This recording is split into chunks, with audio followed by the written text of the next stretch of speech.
ये अचानक मीटिंग क्यों बुला ली गायतोंडे जी ने? नहीं क्यों बुलाए? ये गायतोंडे साहब भी ना परेशान करके रखे हुए हैं। चलो इसी बहाने कम से कम प्रीति जी का घंटी बजाने के लिए मिलेगा।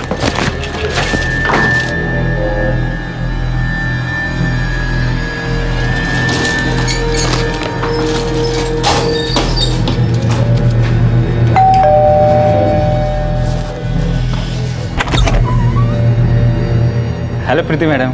क्या चाहिए? हम तो देने आए हैं गायतोंडे साहब की अर्जी। 12 बजे बुलाएं सबको, नीचे आ जाइएगा।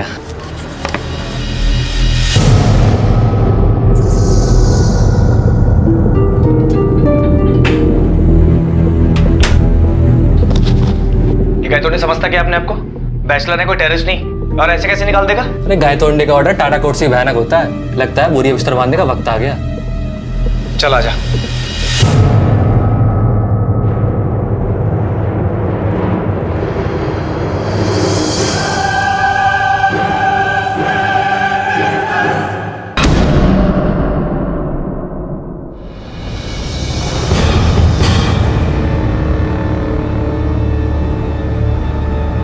नमस्कार। आजकल हमारी सोसाइटी में जो अभद्रता चल रही है उसे रोकने के लिए सोसाइटी मेंबर्स ने डिसाइड कर लिया है कि आज के बाद किसी भी बैचलर भाड़ोत्री को अलाउ नहीं किया जाएगा। 30 दिन के अंदर अंदर सब बैचलर भाड़ोत्री को रूम खाली करना पड़ेगा। माना कि हम सभी अपने परिवार के साथ वहीं रहना चाहेंगे जहां के आसपास का माहौल सभ्य और शांतिपूर्ण हो, लेकिन किसी के व्यक्तित्व को परखने के लिए क्या आप पहले ये जानेंगे कि वो इंसान बैचलर है या शादीशुदा? शायद नहीं। तो फिर ये कैसे मान लिया जाता है कि बैचलर इंसान शादीशुदा के मुकाबले गैर जिम्मेदार होता है? ये केस एक हाउसिंग सोसाइटी में रहने वाली 2 सिंगल लड़कियों रेनू और प्रीति की एक ऐसी आपबीती से जुड़ा है जिन्हें उस सोसाइटी में रहने वाले बाकी बैचलर्स के साथ 1 महीने में फ्लैट खाली करने का नोटिस मिला था। लेकिन कुछ ऐसा हुआ कि इन आशियाना ढूंढने वालों की उम्मीदों का छप्पर भी गिर गया। सर, रितु पैराडाइज में हमारे 2 फ्लैट हैं। एक में हम खुद रहते हैं और दूसरा हमने इन दोनों लड़कियों रेनू और प्रीति को भाड़े पे दे रखा है। सर, अब सोसाइटी ने एक नया रूल बना दिया है कि किसी भी बैचलर को सोसाइटी में फ्लैट भाड़े पे नहीं दिया जाएगा। और सर, इसलिए 15 दिन पहले हमने इन दोनों लड़कियों को 30 दिन के अंदर फ्लैट खाली करने के लिए बोल दिया। लेकिन अब पिछले 2 दिन से इन दोनों के फ़ोन बंद आ रहे हैं। सर, हमें तो लगता है कि वो फ्लैट खाली करके चली गई हैं और डिपॉजिट का 1 लाख रुपए भी नहीं लिया उन्होंने। लेकिन अगर उन्होंने फ्लैट खाली किया होगा तो उनके किसी पड़ोसी या बिल्डिंग के वॉचमैन ने तो देखा होगा। आपने कंफर्म किया कि उन्होंने फ्लैट खाली किया भी है या नहीं? नहीं सर, किसी ने भी उन्हें फ्लैट खाली करते हुए नहीं देखा है। और सर, हमें फिक्र इस बात की हो रही है कि अगर उन्होंने फ्लैट खाली नहीं किया है तो वो पिछले 2 दिन से कहाँ गायब हैं? उनके फ़ोन क्यों बंद है? आपके पास उनके घर वालों का नंबर भी तो होगा, उनसे पूछा आपने? सर, एग्रीमेंट रेनू के नाम से है और उसका नेटिव एड्रेस नासिक का है, लेकिन उसमें किसी भी फैमिली वाले का नंबर नहीं है। और सर, जिस कॉल सेंटर में ये दोनों लड़कियां काम करती हैं वहाँ प्रीति ने मेरा number as a local guardian दे रखा है। वहाँ से मुझे फ़ोन भी आया था और उन्होंने मुझे बताया कि ये दोनों लड़कियाँ बिना इन्फॉर्म किए 2 दिन से ऑफिस में नहीं आ रही हैं। आप दोनों लड़कियों का नंबर और बाकी जो भी डिटेल्स हैं आप लिखवा दीजिए, हम देखते हैं। चंदे आइए। शिंदे, अगर लड़कियों ने फ्लैट खाली किया होता तो अपना 1 लाख का डिपॉजिट छोड़ के नहीं जाती। और कोई तो बात होगी जो दोनों के नंबर ऑफ है। दोनों लड़कियों के नंबर की लास्ट लोकेशन निकालो और एक बार इनकी सोसाइटी होके आते हैं, क्योंकि ओनर की बात को एक बार कंफर्म करना भी जरूरी है। सर,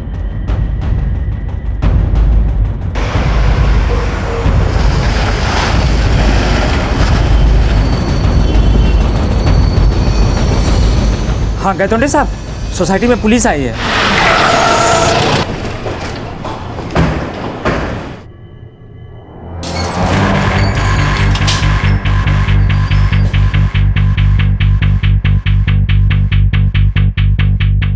पिछले 2 दिन के अखबार।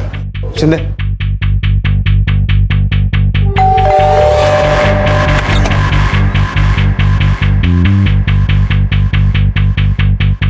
ये प्रीति और रेनू इसी फ्लैट में रहते हैं ना? जी सर। अभी कहाँ हैं दोनों? सर, मुझे कोई आइडिया नहीं, लेकिन इस फ्लैट के मालिक ऊपर वाले फ्लोर पे रहते हैं, शायद उन्हें पता हो। क्या बात है इंस्पेक्टर साहब, आप लोग यहाँ? आप कौन? मैं इस सोसाइटी का सेक्रेटरी अविनाश गायतोंडे। सर, हमने तो 30 दिन की मोहलत दी थी उनको। अब वो जल्दी फ्लैट खाली करके चली गई तो अच्छा ही है। बट आर यू श्योर कि उन्होंने फ्लैट खाली कर दिया है? आपने देखा उन्हें फ्लैट खाली करते हुए? सर मुझे तो फ्लैट के ओनर पुष्पा जी और शैलेश जी ने बताया। गायतोंडे साहब, हमें ऐसा लग रहा है, लेकिन ना तो वो हमें फ्लैट की चाबी देकर गई हैं और ना ही अपना डिपॉजिट लेके। अब इसमें सोसाइटी क्या कर सकती है? इसीलिए इन्होंने हमें इन्फॉर्म किया है और हमने सुना है कि वो फ्लैट खाली करने का नोटिस आपकी वजह से ही गया। सर हमने नोटिस सिर्फ उनको ही नहीं, सारे बैचलर भाड़ोत्री को दिए थे। हाँ, ये प्रीति जो थी वो ज्यादा कुछ अय्याश थी मतलब? अब वो नहीं है? सर आप बोले हुए को क्यों पकड़ रहे हो? अब प्रीति थी या है, उसे सोसाइटी को क्या लेना देना? लेकिन उसके कैरेक्टर से लेना देना है। आपने कहा कि प्रीति अय्याश थी, क्या मतलब है इस बात का? मतलब ये कि सिगरेट पीना, शराब पीना, लड़केबाजी करना, सारे शौक रखती थी वो।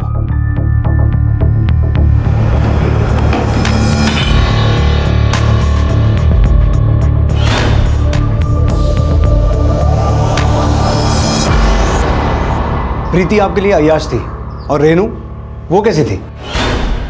वो तो सीधी सादी थी बेचारी, यूं समझ लीजिए कि गेहूं के साथ गुण भी पिस गया। सर अगर आपको प्रीति के बारे में ज्यादा जानकारी चाहिए तो करण से बात कर लीजिए। करण कौन? एक और अय्याश बैचलर। आपको प्रीति और करण के किस्से ये बबन बताएगा। बबन बता इनको। साहब, वो करण का लफड़ा चालू था प्रीति मैडम से, हमेशा उसके फ्लैट में ही घुसा रहता था। सर वो गायतोंडे जी है ना, वो मुझे और प्रीति को लेके हमेशा कोई ना कोई रूमर फैलाते रहते हैं। लेकिन तुम तो प्रीति के फ्लैट में जाते थे ना? हाँ सर जाता था, लेकिन वो सिर्फ मेरी नॉर्मल एक फ्रेंड थी, कोई अफेयर नहीं था मेरा उसके साथ। और सर वैसे भी प्रीति मैरिड है। क्या प्रीति मैरिड है? जी सर, प्रीति ने बताया था कि वो अपने पति से अलग हो गई थी, इसके अलावा ज़्यादा कुछ नहीं बताया। सर मुझे सिर्फ इतना पता है कि उसके हस्बैंड ने उसे धोखा दिया था। कैसा धोखा? सर ये सब तो नहीं पता, लेकिन कोई ना कोई दर्द ज़रूर था जिसमें हमेशा वो घुटती रहती थी। ऊपर से सर उसे सपोर्ट करने वाला कोई भी नहीं था, यहाँ तक कि वो रेनू भी। अच्छा, वो और रेनू अभी हो कहाँ सकते हैं? उसका मुझे कोई आइडिया नहीं, लेकिन हाँ प्रीति और रेनू की कभी नहीं बनती थी। और सर रेनू से मेरा कोई लेना देना नहीं। प्रीति का चरित्र जितना पेचीदा नजर आ रहा था उतना ही रहस्यपूर्ण उसका अतीत भी था। हालांकि गुमशुदा रेनू भी थी, लेकिन जो गुमशुदा बदनाम होता है उसकी गुमशुदगी को अक्सर किसी अपराध से जोड़कर जरूर देखा जाता है। लेकिन प्रीति और रेनू की गुमशुदगी किस अपराध से जुड़ी थी, यह अभी तक रहस्य बना हुआ था।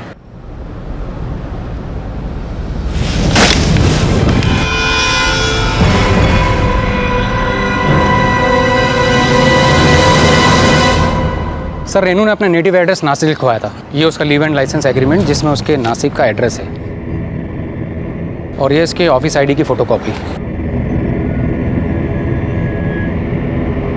अच्छा, गायतोंडे साहब ने जो प्रीति के बारे में बताया उसमें कितनी सच्चाई है? सर रेणु और प्रीति में हमें कोई बुराई नज़र नहीं आई, और गायतोंडे जी के नज़रिए पे हमें विश्वास नहीं। उन्हीं के कारण तो सारे बैचलर्स को सोसाइटी में से निकलना पड़ रहा है। सर चंदे, रेनू के इस नासिक वाले एड्रेस का रजिस्टर्ड फ़ोन नंबर निकालो और इन दोनों लड़कियों के ऑफिस जाओ। हो सकता है वहाँ से प्रीति के पति और उसके पेरेंट्स का एड्रेस भी मिल जाए। सर। गायतोंडे साहब क्या है? बराबर बोले थे ना। ठीक है जाओ। नहीं, हम तो ठीक है, आप तो ठीक है ना? क्यों? क्या बकवास कर रहा है तू? बब्बन बकवास भी शांत पत्ती से करता है, ध्यान रखिएगा थोड़ा, बहुत वफादार हैं हम आपके। सर, पता चला है कि रेनू का फोन 3 दिन पहले 5 अगस्त को हिंजेवाड़ी में रात 1 बजे बंद हुआ था, और उसके करीब 9 घंटे बाद प्रीति का फोन अगले दिन सुबह 10 बजे गोपालपट्टी में बंद हुआ। रेनू का फ़ोन बंद हुआ रात को 1 बजे और प्रीति का अगले दिन सुबह 10 बजे। अब ये दोनों एक साथ ही गायब हुई या अलग अलग? सर उनके कॉल सेंटर से पता चला है कि दोनों की शिफ्ट टाइमिंग अलग अलग थी। रेनू की शिफ्ट टाइमिंग शाम 4 से रात 12 बजे तक और प्रीति की शिफ्ट टाइमिंग सुबह 8 से शाम 4 बजे तक। प्रीति के ऑफिस से उसके पति या उसके किसी रिश्तेदार का फ़ोन नंबर या एड्रेस मिला? नहीं सर, लेकिन ये पता चला है कि प्रीति को 6 महीने पहले रेनू ने ही जॉब पे लगवाया था, जबकि रेनू वहाँ 2 साल से काम कर रही थी। इनका कॉल सेंटर कहाँ है? सर मुकुंदवाड़ी में। और सर हिंजेवाड़ी जहाँ रेनू का फोन बंद हुआ था वो इलाका उसके घर और ऑफिस के रास्ते में ही पड़ता है। और सर ये भी पता चला है कि रेनू पहले कॉल सेंटर की गाड़ी से घर जाती थी, लेकिन पिछले 1 महीने से उसने कॉल सेंटर की गाड़ी से घर जाना छोड़ दिया था, वो खुद से घर जाती थी। सर, हिंजवाड़ी पुलिस को कल शाम एक लड़की की लाश मिली थी, उसकी फ़ोटो रेनू से मैच करती है।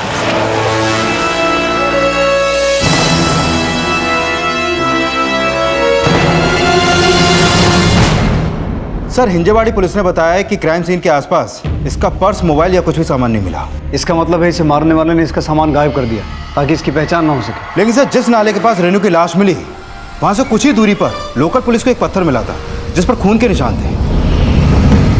तो हो सकता है शिंदे कि उसी पत्थर से इसे मारा गया हो और फिर इसे मारने के बाद इसकी बॉडी को नाले के पास डंप कर दिया गया हो। हिंजेवाड़ी पुलिस से कहो कि उस पत्थर की फोरेंसिक और इसकी पोस्टमार्टम रिपोर्ट आने के बाद हमसे शेयर करें। Okay sir.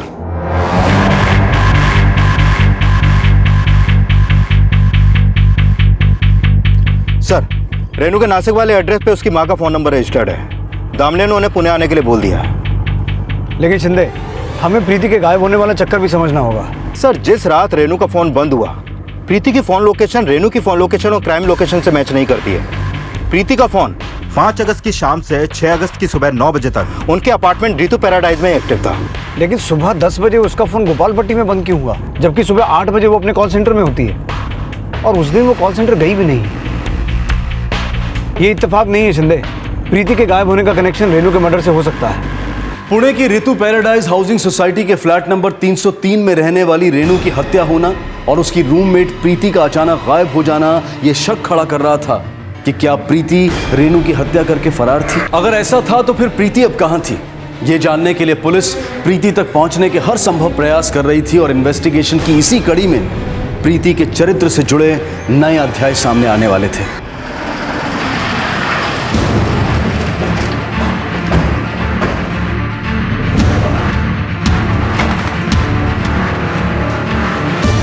पूरा घर चेक करो, देखो प्रीति के पति है उसके नेटिव एड्रेस के बारे में कुछ पता चले। Sir, Amit sir.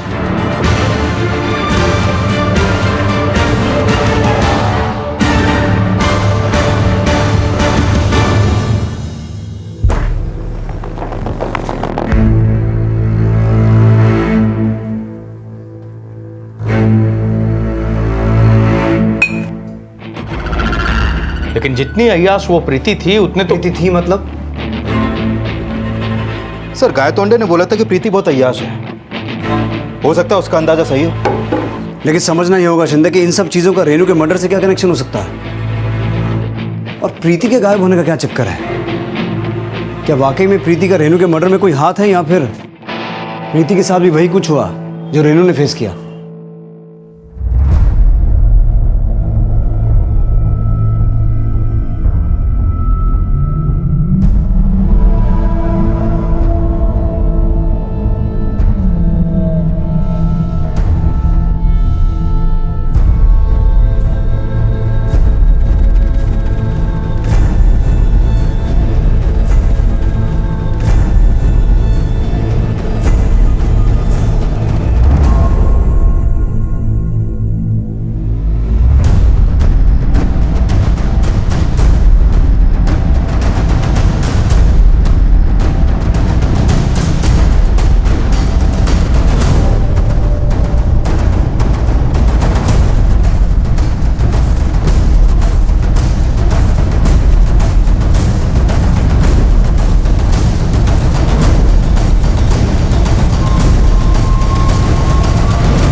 अगर मान लें कि प्रीति रेनू का मर्डर करके फरार है तो हमें इस मर्डर के पीछे का मोटिव भी समझना होगा।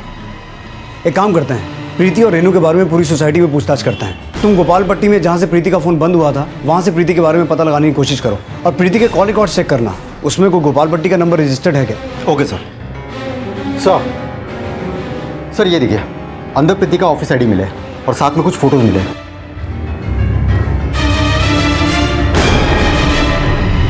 ये तो किसी खाली फ्लैट के पिक्चर्स हैं। कोई खाली फ्लैट की पिक्चर्स प्रिंट करवा के क्यों रखेगा। और अगर प्रीति का आई कार्ड यहाँ पर है तो इसका मतलब ये हुआ कि 5 अगस्त को प्रीति घर से ऑफिस के लिए नहीं निकली थी।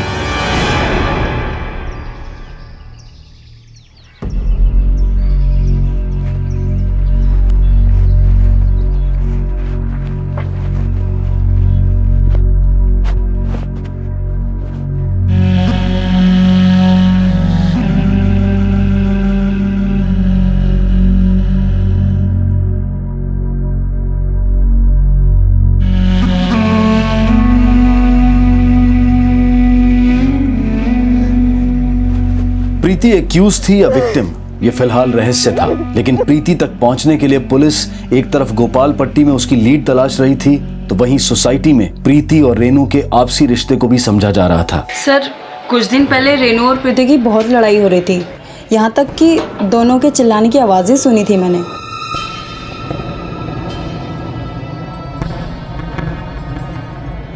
सर मैं तो दोनों से ही दूर रहती थी, और खास करके उस प्रीति से।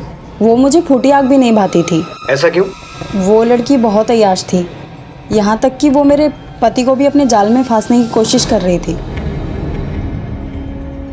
सर दोनों लड़कियां काफी फ्रैंक थी और घर से निकलते वक्त अक्सर हाय हेलो हो जाती थी। लेकिन तुम्हारी बीवी तो कुछ और ही कर रही है। सर पूरी सोसाइटी प्रीति को कैरेक्टरलेस समझती थी, शायद इसीलिए उसे गलतफहमी हो गई थी। तो तुम्हें प्रीति कैरेक्टरलेस नहीं लगती? I am not sure sir, और वैसे भी उसके बारे में हमें ज्यादा नहीं पता, लेकिन करण और उमार अक्सर उसके घर आते जाते थे। करण और उमार? करण से तो हम मिले हैं, उमार कौन है? करण का रूममेट सर। सर मैं तो कभी कभी करण के साथ ही वहाँ चला जाता था, वो लोग भी अकेले रहते थे और हम भी सर, इसीलिए एक दूसरे की कंपनी शेयर कर लेते थे। किस तरह की कंपनी शेयर करते थे? बस सर ऐसे ही गायतोंडे जी हम बैचलर से बहुत चिढ़ते थे सर, यही सब हम मिलकर शेयर करते थे। देख लेना, ये गायतोंडे सोसाइटी में बैचलर्स को रहने नहीं देगा। मैंने सुना सारे फ्लैट ओनर से पर्सनली मिलके कोई नया रूल लाने वाला है। सर फिर थोड़े दिन में रूल सामने आ गए, इसकी वजह से हम लोगों को 12 दिन में ये फ्लैट खाली करना, और अभी तक नया फ्लैट भी नहीं मिला। फ्लैट तो प्रीति और रेनू को भी खाली करना था, उन्होंने कोई दूसरा फ्लैट देख रखा था? सर इसका मुझे कोई आइडिया नहीं है सर, मुझे तो ये खुद समझ में नहीं आ रहा कि रेनू के मर्डर और प्रीति के गायब होने का क्या चक्कर है।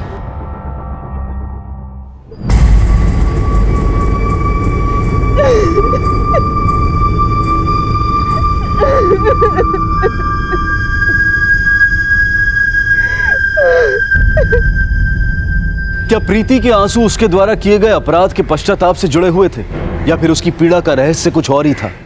लेकिन जब रेनू की मां पुलिस से मिली, तब वो रेनू की हत्या के लिए प्रीति को ही कोस रही थी। रेनू मेरा इकलौता सहारा थी। मैंने उसे हमेशा कहा कि प्रीति के चक्कर में मत पड़, लेकिन उसने मेरी एक नहीं सुनी। प्रीति के बारे में क्या जानती हैं? बस इतना जानती हूँ कि प्रीति के पति ने उसे छोड़ दिया था।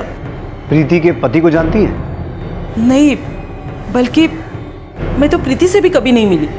6 महीने पहले रेनू ने फोन करके बताया कि वो और प्रीति दोनों साथ में रह रहे। गायतोंडे साहब, अरे गायतोंडे साहब, गायतोंडे साहब, गायतोंडे साहब, क्या है? आपको पता है हिंजेवाड़ी में रेनू का लाश मिला। सारी सोसाइटी को पता चल चुका है, तो सोसाइटी के सेक्रेटरी को पता नहीं होगा क्या? आप तो उड़ते हुए चिड़िया का पर गिन लेते हैं, आपको तो पहले से ही पता होगा सर। ये फाइल डीआईजी साहब के ऑफिस भिजवा देना। सर प्रीति के कॉल रिकॉर्ड में गोपाल पट्टी से रिलेटेड तो कोई भी नंबर नहीं मिला, लेकिन उसके फ़ोन पर एक शांति मालवनकर नाम की औरत के अक्सर फ़ोन आते थे। प्रीति का सरनेम भी मालवनकर है। हो ना हो ये शांति मालवनकर उसकी कोई रिश्तेदार है। कहाँ रहती है? सर पुणे की है, और बनवाड़ी के एड्रेस पर उसका फ़ोन नंबर रजिस्टर्ड है।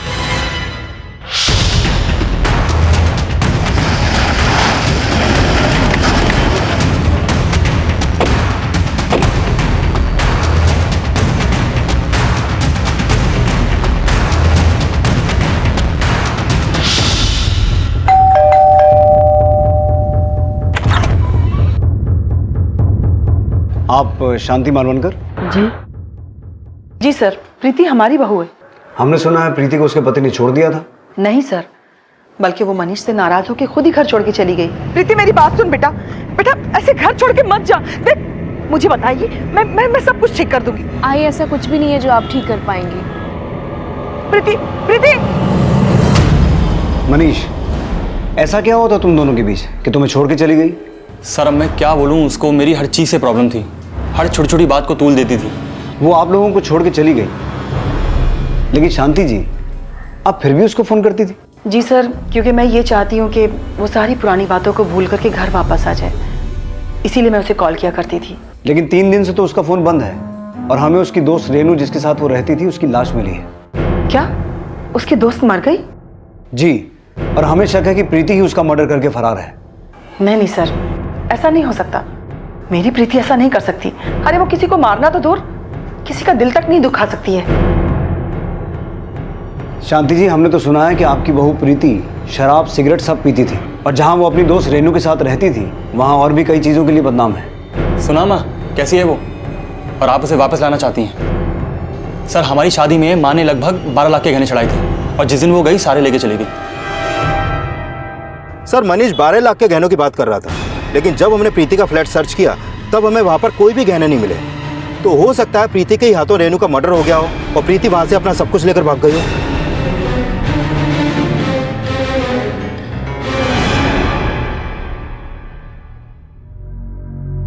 प्रीति का डिवोर्स नहीं हुआ था, लेकिन वो अपने पति से अलग रह रही थी। प्रीति का पति को छोड़ना, ससुराल द्वारा दिए गए गहनों के साथ वहां से चले जाना और जहां वो रह रही थी वहां उसके चरित्र पर उठे सवालों का रेनू की हत्या से क्या कनेक्शन था, यह अब भी साफ नहीं था।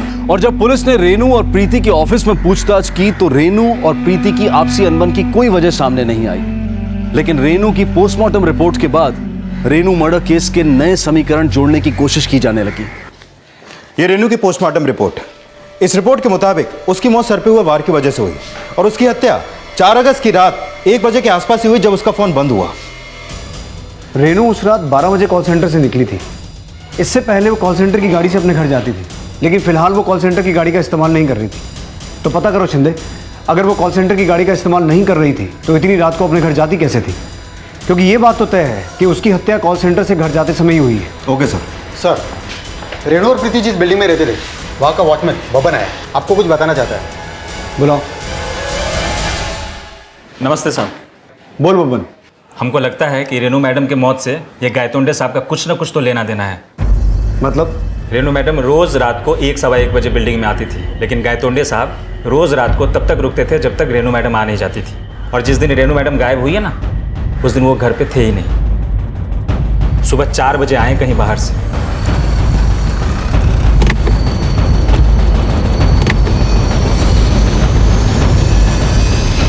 उस दिन सुबह 4 बजे मैं शिरडी से वापस आया था। लेकिन ये सब पूछकर आप जानना क्या चाहते हो? यही कि कहीं रेनू के मर्डर में आपका कोई हाथ तो नहीं है? लगता है आपको बबन ने भड़काया है सर, क्योंकि मैंने उसे नौकरी से निकाल दिया है ना। अपने आप को बहुत होशियार समझ रहा है ना। चल निकल यहाँ से, निकल निकल, आज के बाद दिखना नहीं सोसाइटी में। नौकरी गई तेरी। सर, मुझे रात को नींद नहीं आती, इसलिए मैं वॉक करता रहता हूँ। उसका मतलब ये नहीं कि मैं अपनी पोती की उम्र की लड़की को बुरी नजर से देखूं। ये बबन के दिमाग में तो कचरा भरा हुआ है सर। उसे भी मेरे बारे में यही लगता था, इसलिए मैंने उसे नौकरी से निकाल दिया। इस गायतोंडे के कॉल रिकॉर्ड्स निकालो और इसकी एलिबाई चेक करो और इस बब्बन पर नजर रखना। Okay sir.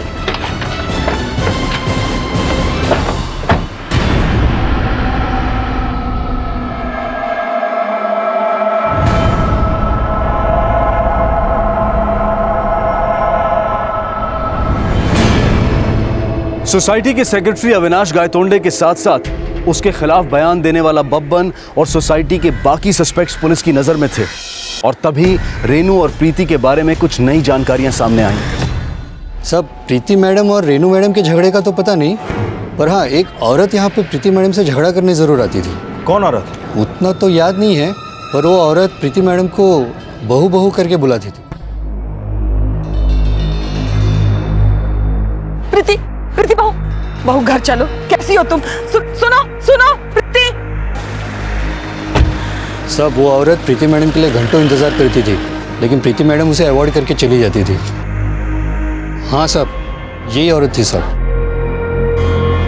मैं ये चाहती हूँ कि वो सारी पुरानी बातों को भूल करके घर वापस आ जाए। अच्छा, पहले रेनू कॉल सेंटर की गाड़ी से घर जाती थी, लेकिन ऑफिस से पता चला है कि अभी कुछ दिनों से रेनू कॉल सेंटर की गाड़ी से घर नहीं जा रही थी। क्या ये सही है? हाँ सब, वो तो बाइक से जाती थी सब। रेनू के पास बाइक थी? नहीं सब, उसके पास तो बाइक नहीं थी, पर एक लड़का उसे लेने आता था, वो उसके बाइक में बैठ के जाती थी सब। कौन सा लड़का रेनू को लेने आता था? अब सब उतना तो याद नहीं है, पर उसका बाइक एकदम अनोखा था सब, एकदम स्टाइल वाला। VIP नंबर था 4000, इसलिए याद रह गया।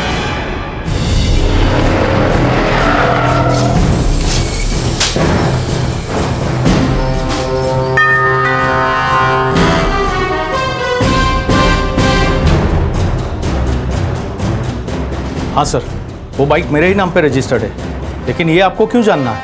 आपकी वो बाइक आपका ये पोता चलाता है ना? जी सर, यही चलाता है। क्या नाम है तेरा? अक्षय। तो ही रेनू को कॉल सेंटर से पिकअप करने के लिए जाता था? हाँ सर, मैं ही रेनू को कॉल सेंटर से पिकअप करने के जाता था और बिल्डिंग के पहले ड्रॉप कर देता था, ताकि मेरे और रेनू के अफेयर के बारे में आजूबा को पता न चल जाए।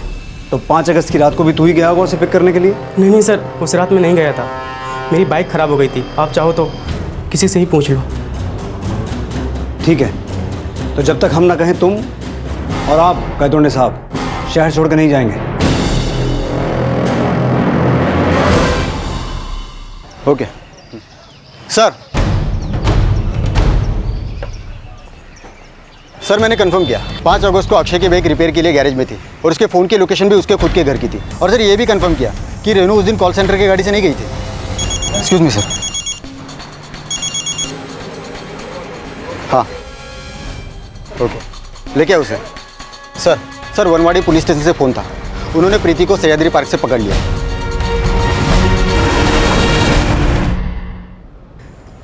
सर मुझे नहीं पता रेनू को किसने मारा, मैंने कुछ नहीं किया। अगर तुमने कुछ नहीं किया तो इतने दिनों से गायब क्यों थी? सर मैं तो खुद से भाग रही थी, मेरा बस चलता तो मैं तो सुसाइड ही कर ली थी, लेकिन मुझ में तो इतनी भी हिम्मत नहीं थी कि मैं खुद को मार सकूं। चलो मान लिया कि तुमने रेणु को नहीं मारा, लेकिन तुम्हारे साथ ऐसा क्या हुआ जो तुम आत्महत्या करना चाहती थी? मैं आपके सामने हाथ जोड़ती हूँ, आप प्लीज मुझसे कुछ मत पूछिए। जवाब तो देना पड़ेगा प्रीति। तुम्हारे पति का कहना है कि तुम अपने ससुराल से 12 लाख के गहने लेके गई। तुम्हारी सोसाइटी का कहना है कि तुम अय्याश हो, और हमें यह शक है कि तुमने अपनी दोस्त रेणु का मर्डर किया है। अब अगर सच कुछ और है तो तुम्हें जवाब तो देना पड़ेगा। सबको लगता है कि मैं बुरी हूँ, लेकिन सर मैं बुरी नहीं हूँ। आप प्लीज मुझ पे रेनू के मर्डर का आरोप मत लगाइए, मैंने कुछ नहीं किया।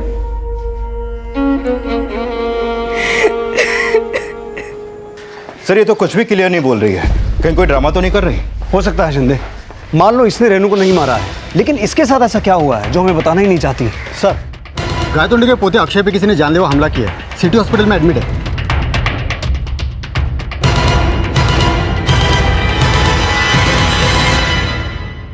सर उसका बस चलता तो मुझे जान से ही मार देता। पर वो तुम्हें जान से मारना क्यों चाहता था? सर उसने मेरी रेनू को मुझसे छीना, मैं उसे सिर्फ सबक सिखाना चाहता था। रेणु का अफेयर तो अक्षय से चल रहा था, तो फिर रेणु को मेरी रेणु क्यों बोल रहा है? रेनू से मैं प्यार करता था सर, लेकिन मुझे पता चला कि वो उसे घुमा रहा है। तू ही रेणु से प्यार करता था या रेणु भी तुझसे प्यार करती थी? सर वो भी मुझसे प्यार करती थी। तो ये बात उन्हें पहले क्यों नहीं बताई? सर मैंने इसलिए नहीं बताई कि कहीं उसके गायब होने का शक आप मुझ पे ना करें। लेकिन हमें तो लग रहा है उसको मारने में भी तेरा ही हाथ है। नहीं सर मैंने रेनू को नहीं मारा सर, मैं उससे प्यार करता था। लेकिन ये बात भी सच है कि रेनू मुझे धोखा दे रही थी। प्रीति ने मुझे कई बार कहा कि रेनू मुझसे प्यार नहीं करती, और सर वैसे भी रेनू की वजह से प्रीति बदनाम हो रही थी। मतलब? शराब और सिगरेट रेनू के शौक थे, प्रीति तो उसे हाथ तक नहीं लगाती थी। इसका मतलब ये हुआ कि अय्याश रेणु थी और बदनाम प्रीति हो गई। एक बात बता, तुझे क्या लगता है तेरे और अक्षय के अलावा रेणु का अफेयर और किससे हो सकता है? सर उनके फ्लैट में उमर और सिद्धार्थ भाई आया जाया करते थे सबको, और मुझे ये लगता था कि वो प्रीति से मिलने जा रहे हैं, लेकिन अब लगता है कि उनका अफेयर भी रेनू से होगा। हाँ सर रेनू का मुझसे भी रिलेशन था, लेकिन मैंने उसे नहीं मारा सर। मैं मानता हूँ सर मेरा रेनू से अफेयर था, लेकिन मैंने उसे मारा नहीं सर। सर इन सब का रेणु के मर्डर में हाथ हो सकता है, लेकिन इनमें से किसी के भी खिलाफ अभी तक हमारे पास कोई एविडेंस नहीं है, और प्रीति भी बार बार यही दोहरा रही है कि उसने रेणु को नहीं मारा। शिंदे एविडेंस तो प्रीति के खिलाफ भी नहीं है, लेकिन ऐसी क्या बात है जो वो छुपा रही है? प्रीति के घर से हमें ये फोटोग्राफ्स मिले थे जो किसी खाली फ्लैट के हैं। आखिर ये फोटोग्राफ्स प्रिंट करवाए क्यों गए थे? सर ये मेरे फोटोग्राफ्स नहीं है, रेनू के होंगे। लेकिन रेनू ने ये फोटो अपने पास क्यों रखे हुए थे? क्या रेनू या फिर तुम दोनों इस फ्लैट में शिफ्ट होने वाले थे? सर मुझे नहीं पता। शिंदे कहीं ऐसा तो नहीं कि फ्लैट के इन फोटोग्राफ्स का रेनू के मर्डर के साथ कोई कनेक्शन हो? एक काम करो, इंटरनेट पर सर्च करो, क्या किसी ने अपना फ्लैट बेचने या किराए पर देने के लिए ये फोटोग्राफ्स किसी साइट पर अपलोड किए हैं? Okay sir. सर प्रीति के साथ आई है शांति, प्रीति के जमानत के लिए।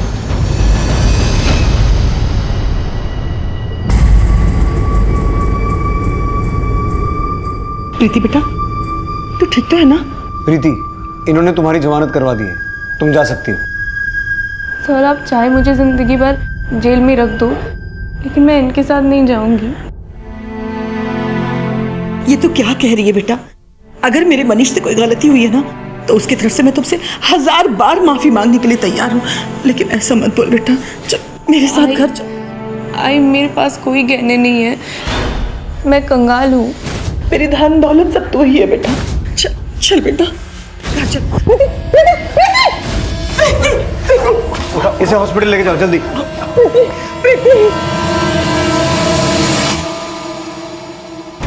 सर जरूर प्रीति और उसके पति मनीष के बीच में कोई ऐसी अनबन हुई होगी जिस वजह से इस हालत में भी प्रीति अपने ससुराल नहीं जाना चाहती। शिंदे, पति ही नहीं, वजह सास से जुड़ी भी हो सकती है। सर हो सकता है शांति जी प्रीति को अपने साथ गहनों के लालच में ले जाना चाहती हूँ, लेकिन ये भी साफ है शिंदे कि हमें प्रीति के घर से कोई गहने मिले नहीं। अब या तो उसने वो गहने कहीं छुपा दिए हैं या फिर बेच दिए हैं। कैसे भी करके ये पता करो कि प्रीति उस दिन वहाँ गोपाल भट्टी में कहाँ थी, और पुणे में जितने भी पुराने गहने खरीदने वाले सुनार हैं सबसे पूछताछ करो। पुलिस अब प्रीति के उन 12 लाख के गहनों का राज पता कर रही थी जो वो अपने पति के घर से लाई थी। वहीं इन्वेस्टिगेशन के दौरान प्रीति के घर से मिले उस फ्लैट के फोटोग्राफ से जुड़े खुलासे में कुछ नए समीकरण सामने आए। सर इस ऐड में जो फोटोग्राफ्स अपलोडेड हैं ये वही फोटोग्राफ्स हैं जो हमें प्रीति और रेनू के फ्लैट में मिले थे, लेकिन सर ये ऐड सेल के लिए है। प्रीति ने हमें कहा था कि ये फोटोग्राफ्स रेनू के हैं, तो क्या रेनू ये फ्लैट खरीदना चाहती थी? लेकिन रेनू का फाइनेंशियल स्टेटस इतना अच्छा नहीं था कि वो फ्लैट खरीद सके। लेकिन शिंदे, अगर रेनू ने ये प्रिंट निकाले थे तो किस मकसद से? सर भीमनगर के अभिनंदन ज्वेलरी शॉप पे 2 अगस्त को प्रीति ने अपने गहने बेचे थे और ज्वेलर्स ने उन गहनों के 12.5 लाख रुपए कैश प्रीति को दिए थे। 12.5 लाख? अगर 2 अगस्त को उसके पास 12.5 लाख रुपए कैश था तो वो कैश गया कहाँ? सर कहीं ऐसा तो नहीं कि रेनू ने प्रीति को चीट किया हो? उसने उस फ्लैट के फोटोग्राफ्स दिखाकर प्रीति से पैसे हड़प लिए और शायद इसी वजह से प्रीति के हाथों रेनू का मर्डर हो गया हो। ऐसा माना जा रहा था कि कहीं रेनू की हत्या प्रीति को दिए गए पैसों के धोखे से तो नहीं जुड़ी थी, और जल्द ही प्रीति की चुप्पी की वजह का एक चौंका देने वाला राज सामने आया। सर प्रीति का रेप हुआ है, उसके प्राइवेट पार्ट्स पर इंजरी मार्क्स हैं। प्रीति चुप रह के क्या साबित करना चाहती हो? तुम बता क्यों नहीं रही हो कि तुम्हारे साथ किसने? सर प्लीज आप मुझसे कुछ मत पूछिए। लेकिन ऐसी क्या मजबूरी है जो तुम चुप रहकर अपने ही अपराधी को बचा रही हो? क्या तुम्हारी सोसाइटी में से किसी ने तुम्हारे साथ? सर प्लीज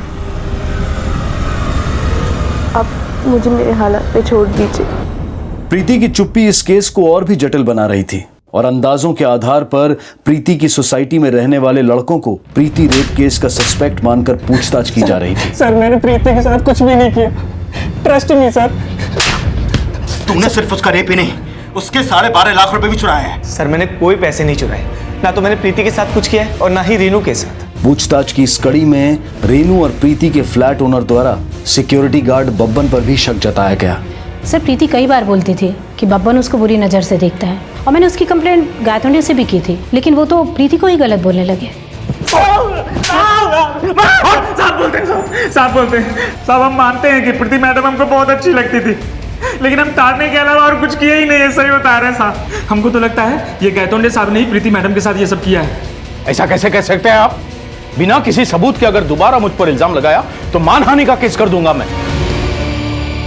सर कहीं ऐसा तो नहीं कि प्रीति का रेप और वो 12.5 लाख रुपए गायब होने के पीछे प्रीति के पति का ही हाथ हो, और शायद इसी वजह से प्रीति अपनी सास के साथ जाने से घबरा रही थी? हो सकता है। प्रीति के पति को बुलाओ, एक बार उससे भी अच्छे से पूछताछ कर ही लेते हैं। Okay sir. सर मैं प्रीति से पिछले 6 महीने से नहीं मिला हूँ और आप मुझ पर यह एलिगेशन लगा रहे हैं। अभी तो सिर्फ एलिगेशन लगाए हैं, जरूरत पड़ी तो डंडे भी लगाएंगे। रेप एक्यूज को कैसे पीटा जाता है तुझे अंदाजा नहीं है? सर मैं प्रीति क्या किसी का रेप नहीं कर सकता। मैं नपुंसक हूं सर। अगर तुम नपुंसक हो तो तुमने प्रीति से शादी की क्यों? मैं किसी से शादी करना नहीं चाहता था सर, लेकिन आई ने मेरी शादी जबरदस्ती प्रीति से करा दी। आई को मेरे बारे में कुछ नहीं पता। शादी के बाद मैं प्रीति के सामने शर्मिंदा नहीं होना चाहता था, इसलिए मैं उससे दूर रहने के बहाने ढूंढने लगा। मैं उसे जानबूझ के झगड़ा करता था।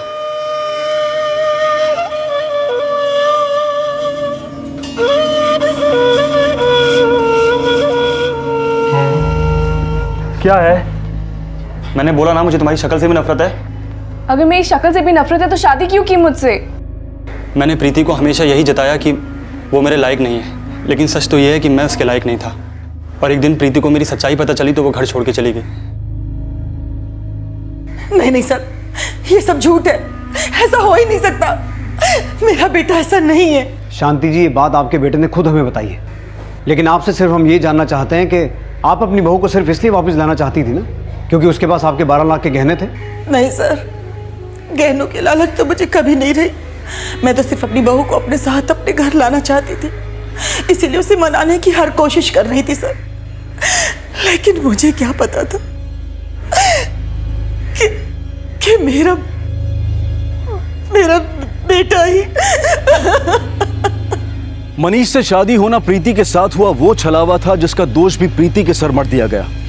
पति को छोड़कर अकेले रहने का साहस तो प्रीति ने दिखाया, लेकिन प्रीति से अलग रहने को भी प्रीति के चरित्र में खोट मान लिया गया। और उसके साथ हुए रेप ने प्रीति की मनस्थिति इतनी दयनीय बना दी थी कि वो अपने अपराधी के खिलाफ बोलने की भी हिम्मत नहीं जुटा पा रही थी। लेकिन क्या Preeti rape case Renu murder case से अलग था, या फिर प्रीति और रेनू का अपराधी कोई एक ही था? यह अभी साफ होना बाकी था। ठीक है सर, प्रीति और रेनू जिस फ्लैट में रेंट पे रहते थे, पता चला है वो फ्लैट गिरवी रखा हुआ है। 3 साल पहले उस फ्लैट के ओनर शैलेश और पुष्पा ने बैंक से 20 लाख रुपए लोन लिया था और पिछले 1 साल से उन्होंने उस लोन की कोई भी किस्त नहीं भरी है। लेकिन उस फ्लैट के गिरवी होने का रेनू के मर्डर और प्रीति के रेप से क्या कनेक्शन हो सकता है सर, क्योंकि प्रीति और रेनू का गायब होने के अगले ही दिन उन्होंने बैंक में 4 लाख रुपए जमा करवाए थे। अगर वो उस समय बैंक में पैसा जमा नहीं करवाते तो बैंक उन्हें फ्लैट ऑक्शन का नोटिस भेज देती। तो तुम्हें ये लगता है कि प्रीति के गहनों के 12 लाख और उन 4 लाख का कोई कनेक्शन है? सर मान लिया कि उन्होंने प्रीति और रेनू के मिसिंग होने की कंप्लेंट लिखवाई थी, लेकिन हो सकता है इसमें उनकी कोई चाल हो, उनकी नीयत में खोट हो।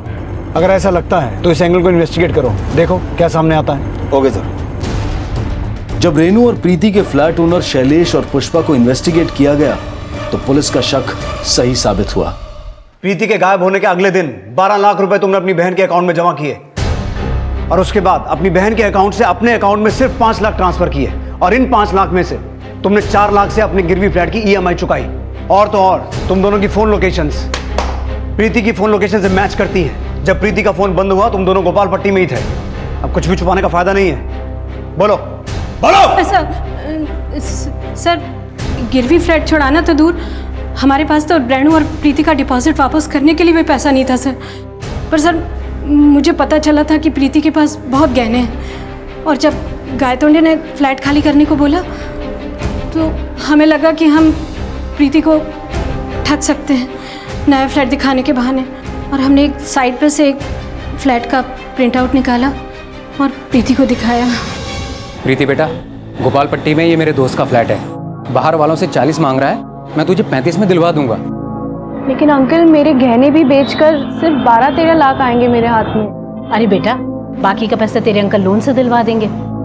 हमने एडवांस के नाम पर उससे 12 लाख रुपए कैश ले लिया था, फिर वो रोज़ हमसे फ्लैट देखने के लिए बोलने लगी। हम उसे टाल नहीं पा रहे थे, इसलिए हमने उसे गोपाल पट्टी आने के लिए बोला।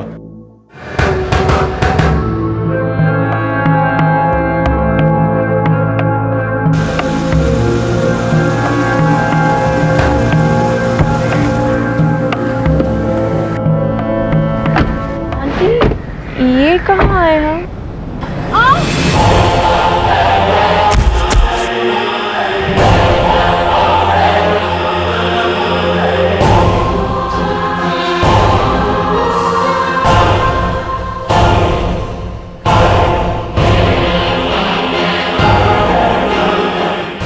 अब अगर किसी से कहा ना कि तूने हमें 12 लाख दिए हैं तो ये वीडियो अपलोड हो जाएगा, समझी?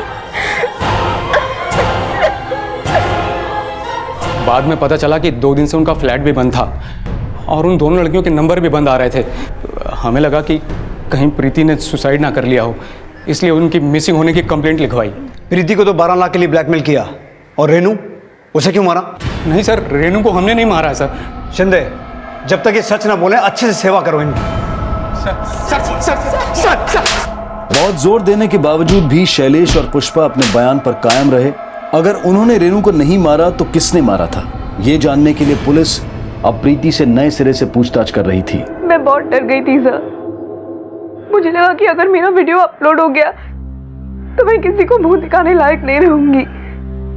पहले से ही इतनी बदनाम थी मैं। हमने सुना कि कैरेक्टर रेनू का खराब था, उसके कई अफेयर्स थे। हाँ सर, लेकिन वो जैसे भी थी दिल की बुरी नहीं थी, उसने हमेशा मेरी मदद की। लेकिन उसकी वजह से तुम्हें सोसाइटी में बदनामी भी तो मिली। देख रेनू, मैं तुझे ब्लेम नहीं कर रही हूँ, लेकिन जब लोग मेरे कैरेक्टर पे उंगली उठाते हैं ना तब मुझसे सहन नहीं होता। दुनिया वालों की बात एक कान से सुनकर ना दूसरे कान से निकाल देनी चाहिए। तू जैसे सोचती है वैसे मैं नहीं सोच पाती। तो तू क्या चाहती है? अपने पति के पास वापस जाना चाहती है? बदनाम होके रहने से तो बेहतर ही है कि मैं घुट घुट के जी लूं। रेनू मेरी इस बात से नाराज थी, लेकिन हम दोनों के बीच में सुलह हो गई थी। अगर तुम्हारी उससे सुलह हो गई थी तो फिर झगड़ा किसका था जो उसका मर्डर कर दे? हाँ सर, मैंने ही रेनू को मारा है, क्योंकि उसी के बहकावे में आके मेरी बहू मेरे घर वापस नहीं आना चाहती थी। लेकिन सर, मैं वहाँ उसे मारने नहीं गई थी, मैं तो वहाँ उसे विनती करने गई थी, उसे समझाने गई थी। रेनू, रेनू, रेनू बेटा, आप यहाँ? देख बेटा, मैं तेरे सामने हाथ जोड़ती हूँ, मेरी बहू को वापस मेरे पास भेज दे। जब प्रीति आपके साथ नहीं रहना चाहती, आप क्यों जबरदस्ती करती है उसके साथ? छोड़िए उसे उसके हाल पर। तो अब मैं समझ गई कि तूने ही उसे रोक रखा है। तू अपने आप को दोस्त कहती है, अरे दोस्त तो वो होते हैं जो अपने दोस्तों का घर जोड़ते हैं, और तू उसके पति से तू अलग कर रही है। काहे का पति? आपको पता भी है आपका बेटा तो मर्द तक नहीं है, नामर्द है। वो बना दिया उसे प्रीति का पति। उसने मेरे बेटे को नामर्द बोला तो मुझसे सहन नहीं हुआ, उसकी बॉडी को वहीं नाली के पास छोड़ दिया और उसका आईडी कार्ड और पर्स लेके मैं वहां से निकल गई। लेकिन सर, तब मुझे सच नहीं पता था, मुझे नहीं पता था कि रेनू मेरे बेटे के बारे में जो भी बोल रही है वो सच बोल रही है। मैं तो बस इतना ही चाहती थी कि मेरे बेटे और बहू खुश रहे, लेकिन अपनी तकदीर फूटी थी सर। सच कड़वा ही होता है शांति जी। बेहतर यही होता कि गुस्से में आकर किसी की जान लेने की बजाय आप सच का कड़वा घूंट पी जाती। प्रीति और मनीष का रिश्ता शांति की नजर का वो क्षितिज था जिसे वो दूर से जुड़ता हुआ तो देखती थी, लेकिन इस हकीकत से अनजान थी कि उनका रिश्ता उन दो समानांतर रेखाओं की तरह था जिनकी दूरी वो कभी खत्म नहीं कर पाएगी। कभी कभी नजर के भ्रम को भी सच मान लिया जाता है, लेकिन अपने इस भ्रम को गलत नजरिया देना एक ऐसी भूल है जिसका खामियाजा व्यक्ति विशेष तो भुगतता ही है, लेकिन दोषी वो समाज भी बन जाता है जिसका प्रतिनिधित्व करने वाले कभी कभी भले को बुरे की संज्ञा देकर उसे बदनाम कर देते हैं।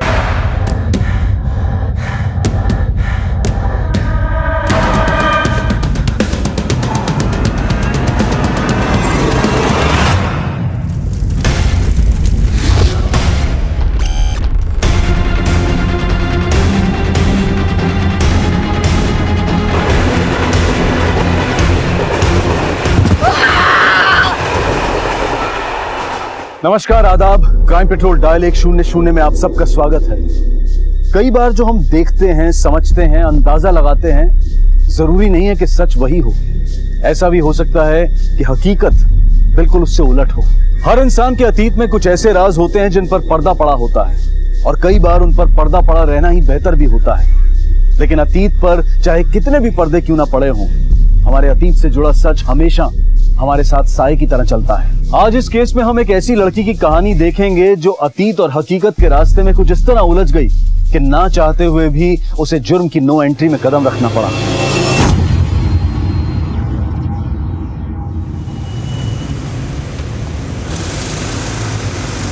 The number you are trying to call is currently not reachable.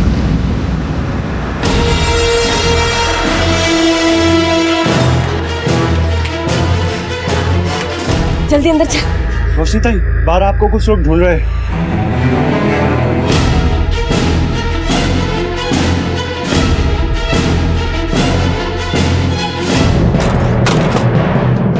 क्या हुआ रोशनी? हाँ? देखो कोई पंगा हो तो बोलना अपन को। नहीं कुछ नहीं अंकल, मेरे को ना बहुत जरूरी काम याद आ गया, तो मैं करके आती अभी वापस। आप ना थोड़ा घर का ध्यान रख लेना। जल्दी चल। आती है मैं अंकल, ध्यान रखना। हाँ हाँ। एक तरफ जहां पुलिस को एक औरत की लाश मिलती है, वहीं दूसरी तरफ रोशनी के हालात देखकर मामला काफी अजीब मालूम पड़ रहा था। बड़ा सवाल ये था कि इस खून से रोशनी और इस बच्चे का क्या संबंध है, ये बच्चा किसका था और रोशनी इसे अपने साथ लेकर क्यों घूम रही थी। क्या ये रोशनी के अतीत से जुड़ा कोई ऐसा काला सच था जो उसकी जिंदगी में वापस आकर उसके भविष्य को अंधकारमय बनाने वाला था। बहरहाल पुलिस ने अपनी तहकीकात को आगे बढ़ाया और इस मामले की जड़ का पता लगाना शुरू किया। इसके गले और हाथों पे निशान देख के ऐसा लगता है कि इसने गहने पहने हुए, कहीं ये गहने ही इसकी मौत का कारण तो नहीं बना। सर देख के लगता है कि लूटपाट का मामला ही है। सर ये पास से पर्स मिला है, शायद इसी औरत को। सर इस पर उसको पैसे और मोबाइल वगैरह कुछ नहीं मिल रहा और ना ही कोई ऐसी चीज़ जिससे पता चले कि औरत है कौन। और सर ये जगह इतनी आइसोलेटेड और सुनसान है, यहाँ पे कौन आता है?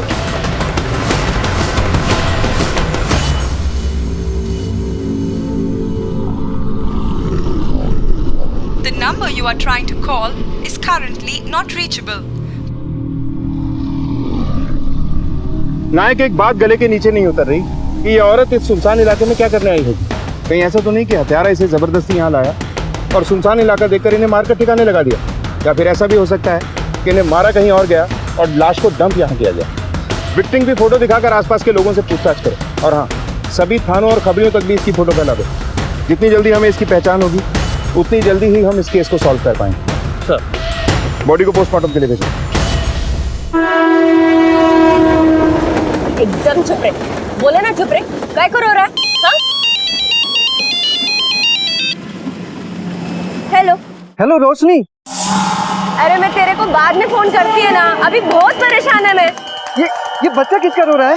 तुम्हारे साथ कोई बच्चा है? अरे मैं बाद में बताती है ना, तू अभी फोन रख। ए, सुन, रुक रुक रुक। कितनी बार बोला तेरे को मत भागने का, क्यों भाग रहा है? चल। मृत महिला की पहचान के लिए पुलिस ने एड़ी चोटी का जोर लगा दिया। एक एक आदमी से और एक एक ऑटो वाले से पूछताछ की गई। इसको देखा तू? हाँ साहब, इस औरत को मैंने ही दोपहर में छोड़ा था। कहाँ पर? सर यहाँ से सीधा जाएंगे, आगे से लेफ्ट, सुनसान जगह है, वहाँ पे एक बच्चा एक औरत पहले से खड़ी थी और ये भी सर वहीं पे उतर गए। अच्छा, तुम्हें उस औरत की शक्ल याद है जिसके साथ बच्चा था? नहीं सर, मैं जल्दीबाजी में था, मैं पहचान नहीं पाया सर। कहाँ से बताया था इसको? सर यहीं हमें बड़ी से सर। आखिर विक्टिम के साथ ये औरत कौन हो सकती है? मानता क्यों नहीं तू? इधर इधर बैठ इधर। हाँ, कितनी बार बोला भागने का नहीं, समझ में नहीं आता तेरे को? अब चुप चुप हो एकदम, मत भागा कर।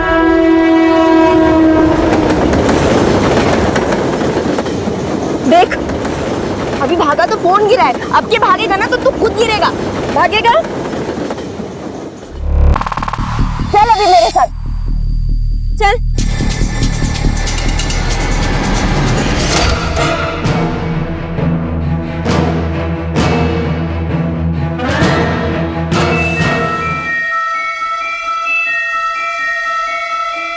एकदम चुप कर। आज से मेष तेरी माँ है और तू मेरा बेटा, तो तू मेरे को क्या बोलेगा? माँ, समझा? और सुन, जो मैं बोलेगी ना आज से वही तू बोलेगा, समझ रहा है ना मेरी बात? चलो एक बार ये सुधाकर मिल जाए ना तो सारा टेंशन खत्म हो जाएगा। अब एक काम कर, ये दवाई पी ले। नहीं।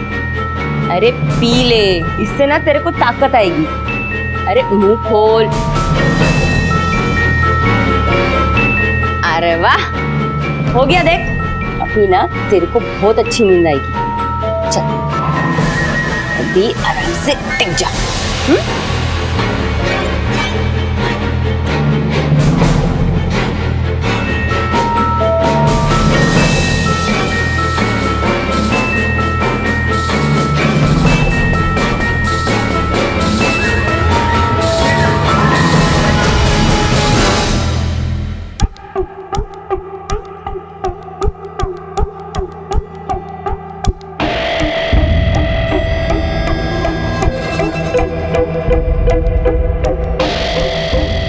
अंकल, ये रोशनी का घर कहाँ है? घर तो यही है, पर वो अभी घर पे नहीं है, किसी काम का वास्ते बाहर चली गई है। तुम कौन है?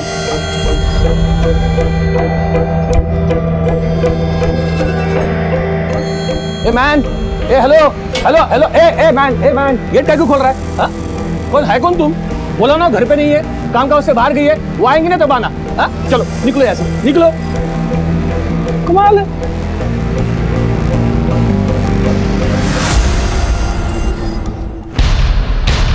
अरे सुनो। हाँ साहब। इसको देखा है? हाँ साहब, ये तो अम्मा है। ऊपर जाइए, इसका पूरा इतिहास भूगोल ऊपर मिल जाएगा। सर उस औरत का पता मिल गया है।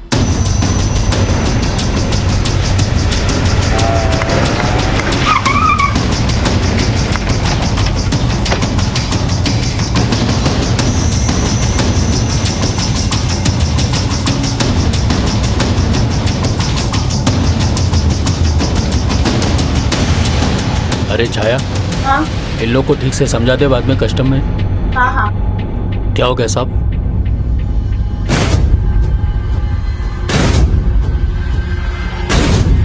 जी हम लोग उन्हें अम्मा बुलाते हैं। पर बात क्या है साहब? तुम्हारी अम्मा का खून हो गया है। क्या खून? अम्मा का खून? कुछ आइडिया है अम्मा कहाँ गई थी और किससे मिलने वाली? नहीं साहब, कुछ बताया नहीं उन्होंने, ना हम लोग उससे कुछ पूछते थे। आखिरी बार अम्मा को एक औरत के साथ देखा गया, जिसके साथ एक बच्चा भी था। तुम लोगों को कुछ जानकारी है कि वो औरत कौन है और वो बच्चा कौन था उसके साथ? नहीं साहब। अम्मा ने तुम्हें कुछ बताया? नहीं साहब, मुझे क्या मालूम, मुझे तो धंधे से ही टाइम नहीं मिलता। मैं तो काफी टाइम हो गया अम्मा के साथ बैठी भी नहीं। अम्मा की किसी से कोई लड़ाई झगड़ा या कोई दुश्मनी? नहीं साहब, अम्मा बहुत अच्छी थी, अम्मा हमारी बहुत फिक्र करती थी। अब कौन देखेगा हमें? देखो, अगर तुम लोगों ने हमसे कुछ भी छुपाया और कहीं बाहर से हमें कुछ पता चला तो याद रखना, ठीक नहीं होगा तुम लोगों के लिए।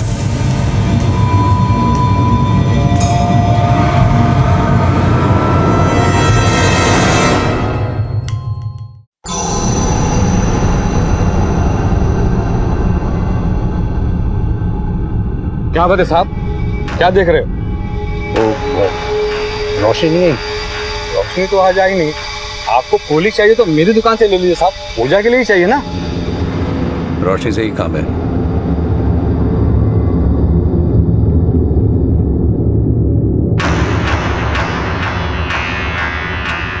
पापा दरवाजा खोलो ना। रोशनी, रोशनी, अच्छा रोशनी।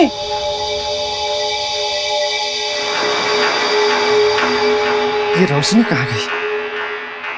अरे वेणु, किधर था तुम? पीटर अंकल, आपने रोशनी को देखा क्या? हाँ, कल दोपहर को आया था।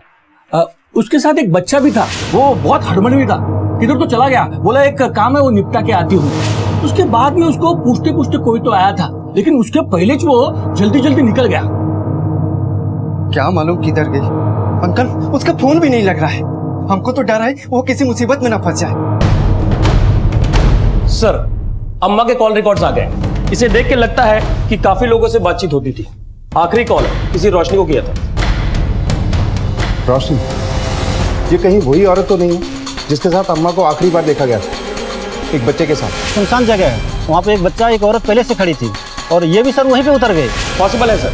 मैंने टेलीकॉम कंपनी से इसका एड्रेस लेके जब वेरीफाई किया तो पता चला कि वो फर्जी है, वो वहाँ पे नहीं रहती। एक बात और सर, अम्मा जी के मर्डर के बाद से इस रोशनी का फोन बंद है। नाइक, इस रोशनी का अम्मा के खून से जरूर कुछ लेना देना, क्योंकि अम्मा और रोशनी के सिम का एक साथ डेड होना सिर्फ एक कोइंसिडेंस नहीं हो सकता। इस रोशनी के भी कॉल डिटेल्स निकलवा, एक एक नंबर से खुद बात करो, कोई तो मिलेगा जो हमें इस रोशनी तक पहुंचा सके।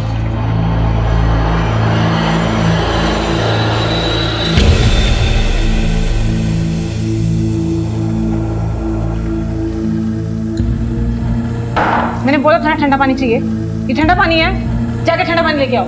क्या रे सोनम, कैसी है तू? मैं ठीक हूँ, तू बता तू कैसी? सोनम, मेरे लिए भी कुछ काम देखना फिल्म लाइन में। मैं कब से बोल रही हूँ तुझे, ढूंढ देना कुछ। तेरी तो इतने बड़े बड़े लोगों से जान पहचान है, लगवा देना मुझे एक्टिंग में। देख चंदा, मुंबई में सपने दूरबीन की तरह होते, दिखते तो पास है लेकिन होते बहुत दूर है। यहाँ पे मैं ऑडिशन दे के थक गई हूँ। कोई कहता है कि आप रोल में फिट नहीं हो, कोई कहता है उस रोल में तुम्हारे लिए डायलॉग नहीं है। यहाँ पे ना हर किसी को जिस्म चाहिए और कुछ नहीं। कम से कम हमारी लाइन में सोने के बाद पैसा तो मिलता है और ईमानदारी भी है, इसलिए जो कर रही है उसमें मजे का, कुछ और मत उम्मीद कर दूं। सर, रोशनी के कॉल रिकॉर्ड्स आ गए। कुछ 4 नंबर हैं जिस पर फ्रिक्वेंटली बात होती थी। मैंने सबसे बात की। आखिरी कॉल उसने अपने पति बेनू को किया था। रोशनी की मोबाइल की लास्ट लोकेशन रेलवे ट्रैक पे मिली है। मोबाइल की हालत देख के ऐसा लग रहा है जैसे वहां पे गिर गया था या तो उसे वहां फेंका गया हो।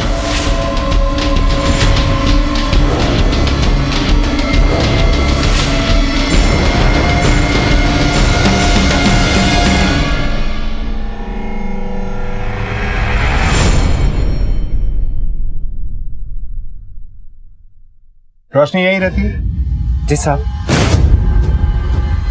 तुम कौन? मैं वेणु, रोशनी का पति। कहाँ है रोशनी? रोशनी स्टेशन के पास फूल बेचती है, कल से ही घर पे नहीं आई है। क्या बात है साहब? नाइक, आसपास पूछताछ करो। सर। तो तुम लोग घर की तलाशी लो। कोई बात हुई क्या साहब? बात तो हमें पूछनी है। ये बच्चा कौन है? साहब ये मेरा और रोशनी का बेटा है। रोशनी ने कुछ किया क्या साहब? और कुछ बता सकते हो रोशनी के बारे में? हाँ सर, परसों जब रोशनी वापस आई तो उसके साथ एक बच्चा था, बहुत ही डरा हुआ था और रो रहा था। ये बच्चा किसका है? हा? क्या हो गया इसको? ये खून कहाँ से आया? अंकल नहीं, वो मैं उधर किचन में भाजी काट रही थी ना, तो मेरा ही हाथ कट गया, मेरे ही खून लग गया उसके शर्ट पर। उसके बाद में बच्चे को लेकर वो कहीं चली गई जल्दी जल्दी, बहुत परेशान लग रही थी। अंबेवाड़ी में एक धंधा करने वाली औरत जिसका नाम अम्मा है, उसकी हत्या हो गई और आखिरी बार रोशनी को ही उसी के साथ देखा गया। जानते हो वो औरत कौन है? रोशनी और धंधे वाले के साथ? नहीं नहीं साहब, रोशनी ऐसा नहीं कर सकती। मैं पहली बार आप लोगों के मुंह से सुन रहा हूँ साहब। तुम्हारी बीवी के साथ एक बच्चे को देखा गया है, किसका बच्चा है? तुम्हारा है? नहीं नहीं साहब, हमारा बच्चा तो ये है। फूल बेचने के अलावा रोशनी और क्या क्या धंधे करती है? नहीं साहब, रोशनी बस फूल ही बेचती है। अम्मा के खून में हमें रोशनी पे शक है। अगर वो तुमसे कांटेक्ट करती है या यहाँ आती है तो हमें ज़रूर बताना। इसी में तुम्हारी और उसकी भलाई। और हाँ, भागने की कोशिश मत करना। सर अंदर कुछ नहीं मिला और कोई है भी नहीं। साहब रोशनी ऐसा नहीं कर सकती। एक तरफ वेनू का कहना है कि उसकी पत्नी रोशनी ऐसा कुछ नहीं कर सकती, दूसरी तरफ ये कहता है कि रोशनी किसी मुसीबत में। अगर ऐसा है तो रोशनी अब तक हमारे पास क्यों नहीं आई? और उसके साथ जो बच्चा है वो कौन है? वहाँ पे एक बच्चा एक औरत पहले से खड़ी थी और ये भी सर वहीं पे उतर गए। परसों जब रोशनी वापस आई तो उसके साथ एक बच्चा था, जिसके बारे में उसके पति को भी कुछ नहीं पता। सर हो सकता है ये बच्चा रोशनी कहीं से चुराया हो या ये रोशनी की नाजायज औलाद हो सकता है, क्योंकि वेनू साल 2 साल में एक आध बार आता है। ऐसे में रोशनी का उससे ये बात छुपाना मुश्किल नहीं। सर अगर रोशनी इस बच्चे को नहीं पालना चाहती थी तो इसको अनाथ हालत में छोड़ सकती थी। सर ऐसा भी हो सकता है कि रोशनी किसी का बच्चा चुराकर बेचना चाहती थी, और अगर ये सच है तो ये चाइल्ड ट्रैफिकिंग का मामला बनता है सर। लेकिन एक बात समझ में नहीं आ रही कि एक फूल बेचने वाली का एक धंधे वाली से क्या कनेक्शन हो सकता है? कहीं ये रोशनी भी धंधा तो नहीं करती थी? आए, हमें पता करना होगा कि अम्मा का इस रोशनी से क्या कनेक्शन है। और हाँ, अगर ये बच्चा कहीं से चोरी किया गया है तो किसी न किसी थाने में इसकी मिसिंग कंप्लेंट जरूर दर्ज होगी। पिछले 10 दिनों में जितने भी बच्चे लापता हुए हैं, नेशनल मिसिंग पर्सन डाटाबेस से उनकी डिटेल्स निकलवाओ। मोहल्ले वालों से पूछताछ करके बच्चे का स्केच बनवाओ, हमें कोई ना कोई क्लू जरूर मिलेगा। सर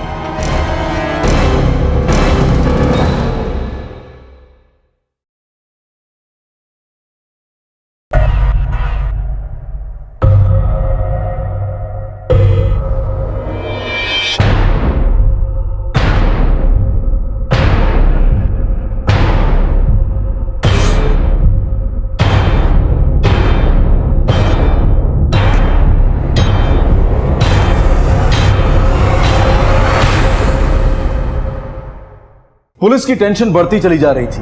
बच्चे के साथ कुछ भी होने से पहले रोशनी तक पहुंचना बहुत जरूरी था। पुलिस ने अपने आप को तहकीकात में झोंक दिया और एक ऐसा चौंका देने वाला सच सामने आया जिसने इस केस को देखने का रुख ही बदल दिया। बोल। मैं रोशनी को जानता हूँ साहब। पूरी बात बता। हाँ साहब, वो धंधा करती थी साहब, अम्मा की खास थी साहब। 1 साल हो गया वो यहाँ से चले गए साहब। सच बता रहा है? देवा शुक्र।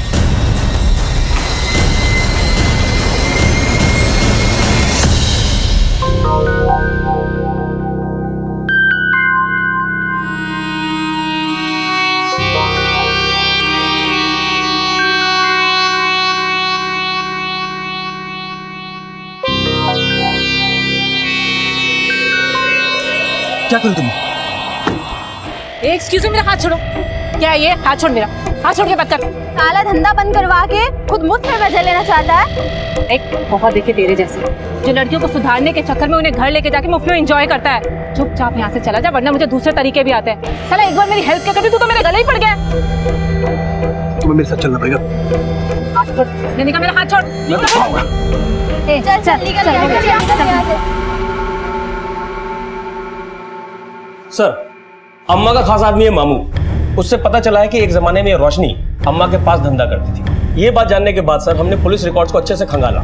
इससे ये पता चला कि 1 साल पहले जो मुंबई के हर होटल और लॉज में रेड पड़ी थी, जिसमें प्रोस्टिट्यूशन का धंधा करने वाली लड़कियां पकड़ी गई थी, उसमें रोशनी का नाम भी शामिल था सर। तो जरूर अम्मा ने इस रोशनी की बेल करा दी होगी। नहीं सर, कोई सुधाकर है जिसने 4 लड़कियों की एक साथ बेल कराई थी, रोशनी, चंदा, निशा और सोनम। और इन चारों लड़कियों का आपस में कोई कनेक्शन? नहीं सर, वेनू और रोशनी के लिस्ट में सोनम का नंबर तो है, लेकिन सुधाकर और बाकी 3 लड़कियों की बातचीत नहीं दिखी। इस केस से रिलेटेड जितने भी कॉल रिकॉर्ड्स हमने निकलवाए, उन सब लोगों से बात करके सुधाकर और सोनम का पता निकालो। और हम उन्हें फ़ोन करने की गलती बिल्कुल नहीं करेंगे। लोकेट होते ही उन्हें उठाकर यहाँ लेकर आएंगे। क्योंकि जरा सी भनक लगते ही रोशनी फिर से भागने की कोशिश करेगी और तब तक इसके पति वेणु उठाकर लाओ इसे। जैसे बता, तू उसका पति है या सिर्फ आशिक, या फिर उसके साथ चाइल्ड ट्रैफिकिंग में इन्वॉल्व है? बोल। साहब मैं सच बोलता है, मैं ही रोशनी का पति है। हम आंध्रा के रहने वाले हैं। रोशनी का असली नाम रेवती है। गांव में बदहाली थी, कमाई का कोई जरिया नहीं था। रेवती को बचपन में ही पैसे की लालच में बेच दिया गया। मुंबई आकर रेवती रोशनी बन गई। उसके बाद उसने अपना जिस्म बेच बेच कर कमाना शुरू किया साहब। तो ये बात तूने हमें पहले क्यों नहीं बताई? किस मुंह से कहता साहब, वैसे भी साल भर से उसने ये धंधा छोड़ दिया है। अरे तू तो बहुत बड़ा संत निकला रे। सब कुछ जानते हुए भी तूने रोशनी से शादी की। सच सच बता, वो तेरी बीवी है या फिर उसकी कमाई पे अय्याशी कर रहा है तू? साहब ऐसा मत करो, मैं बचपन से रोशनी को पसंद करता हूँ। गांव के ज्यादातर लोग अनपढ़, गंवार, बेरोजगार हैं। घर वाले अपने ही लड़कियों को शहर में लाके बेच देते हैं। उसके बाद उसका नसीब रोशनी के साथ भी ऐसा ही हुआ साहब।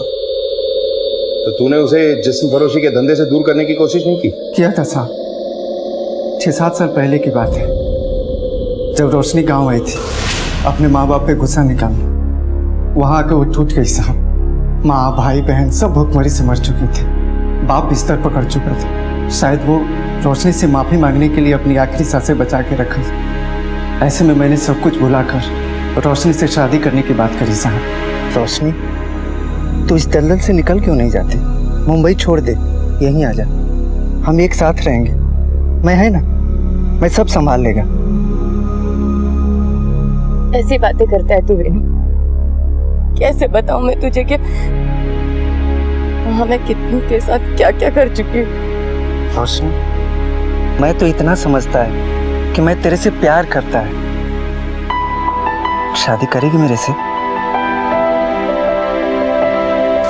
शादी के बाद कुछ महीने अच्छे से गुजरे, पर गोपाल के आने के बाद खाने के लाले पड़ गए साहब। दिल पे पत्थर रख के रोशनी को फिर से मुंबई आना पड़ा। पिछले साल एक भले मानस मिले, उन्होंने उसे इस दलदल से निकालकर एक नई राह दिखाई।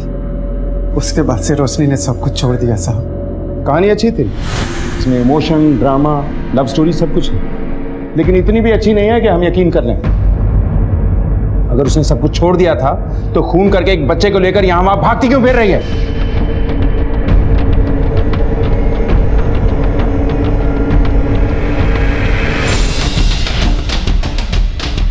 साहब मेरा यकीन करो, मेरी रोशनी ऐसा नहीं कर सकती। उसने खुद ही इतना बुरा वक्त देखा है कि किसी का बुरा कर ही नहीं सकती साहब। अगर वो भला कर रही थी और बेकसूर है तो पुलिस के पास क्यों नहीं आती? सोनू कौन, जानते हो उसे? नहीं साहब। ठीक है, जाओ, लेकिन शहर से बाहर जाने की सोचना भी मत। नायक सर, इस वेणु पे नजर रखो। रोशनी से और ये रोशनी से मिलने की कोशिश जरूर करेगा। ये चींटी ने हाथी को खा लिया। स्टोरी अच्छी थी ना? ये बताओ कि तुम स्कूल जाते हो? अरे वाह, अच्छा कौन से स्कूल में जाते हो? I study at Kapadia school Thane. चलो ठीक है, अपना नाम बता दो कि तुम्हारा नाम क्या है? My name is Bunty Shukla. अच्छा तुमको ये पता है कि तुम रहते कहाँ? मैं इसको कितना पूछी, एक शब्द भी नहीं बोला। तो तेरे को कैसे पटर पटर करके जवाब दे रहा है? हो गया तेरा। अच्छा रोशनी ये बता कि तू ये काम कर पाएगी ना?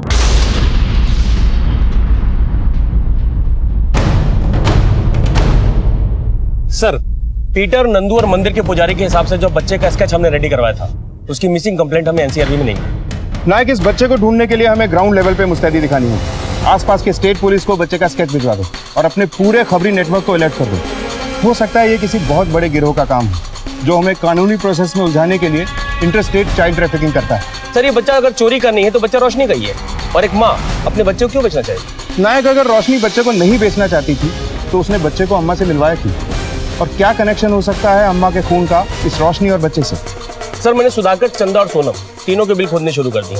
बहुत जल्द ये तीनों हमारे ताबे में होंगे। गुड, इन सब के हाथ लगते ही इस केस की सारी कड़ियां आपस में जुड़ने लगेंगी। लेकिन ये रोशनी आखिर जा कहां सकती? बेटा, अम्मा की याद आ रही है? हाँ पापा, मुझे अम्मा के पास जाना है। अम्मा आ जाएगी बेटा।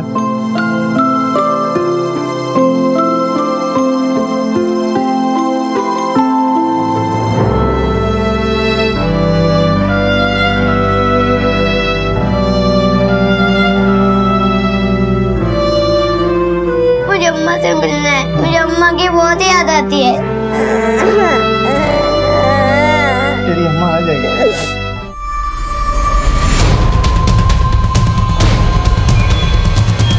ये घर है पीछे। शिंदे दरवाजा तोड़ो।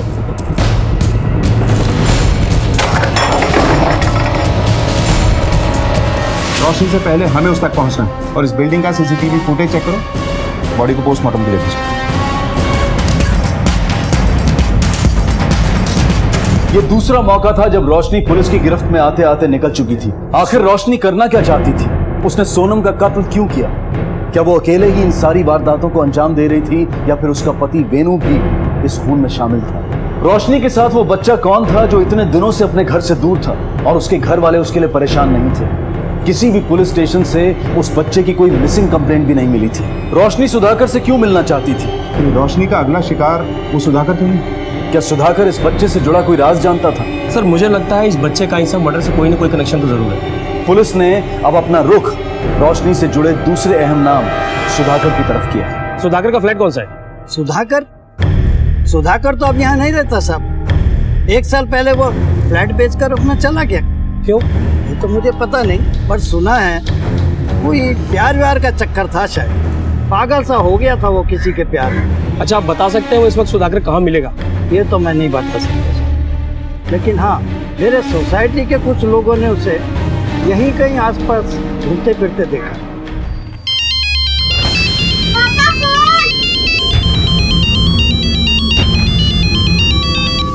हेलो हेलो वेणु। रोशनी, रोशनी तुम कहाँ हो? कैसी हो तुम? मैं एकदम ठीक है रे, पर मैं बहुत जल्दी आके मिलेगी तेरे को। तुम क्या कर रही हो? कुछ समझ में नहीं आ रहा है। मेरी बात ध्यान से सुन।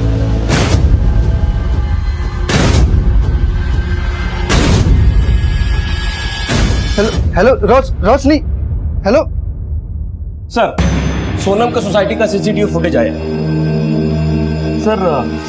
सीसीटीवी फुटेज में ये एक बंदा मिला है जिसे सोसाइटी में कोई नहीं जानता। रोशनी के घर से बाहर जाने के बाद लगभग 1 घंटे बाद ये बंदा सोसाइटी में घुसा। सुधाकर की बिल्डिंग के सेक्रेटरी को ये फोटो दिखाकर पूछताछ करो। सर।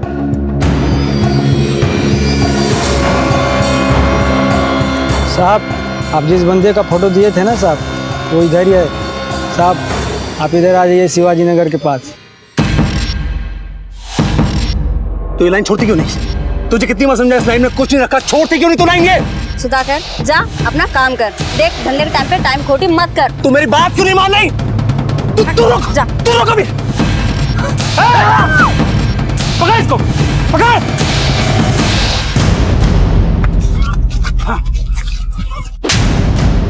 चल, सच बोल। अब मैं निशा से बहुत प्यार करता था।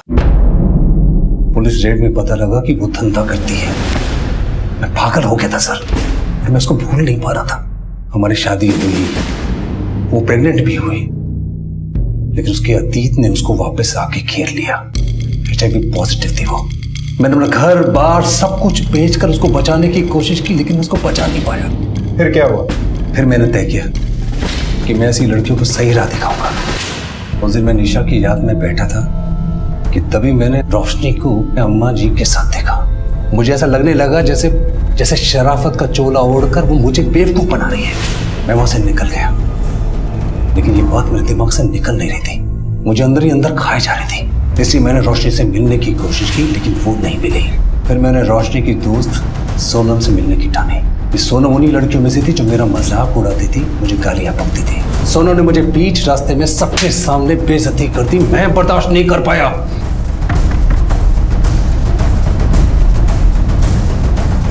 तू यहाँ तक आ गया?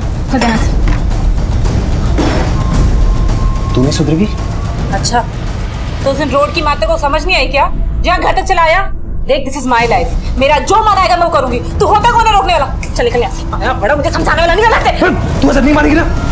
मुझे पता था कि अम्मा के मर्डर के बाद पुलिस रोशनी के पीछे पड़ी और सोनम का पर्स रोशनी के घर में फेंक दिया ताकि पुलिस रोशनी को पकड़ ले। रोशनी और वो बच्चा कहाँ है? या उन्हें भी मार डाला? अम्मा को भी तूने ही मारा था ना? नहीं सर, अम्मा को मैंने नहीं मारा। मैं तो रोशनी को ढूंढना था मारने के लिए। एक मिनट सर।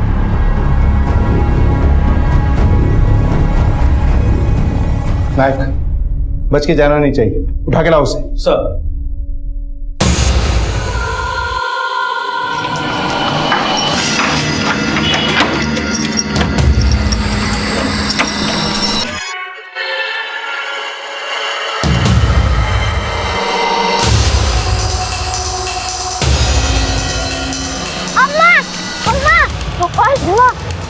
चलो टाइम नहीं है, चलो चलो चलो चलो।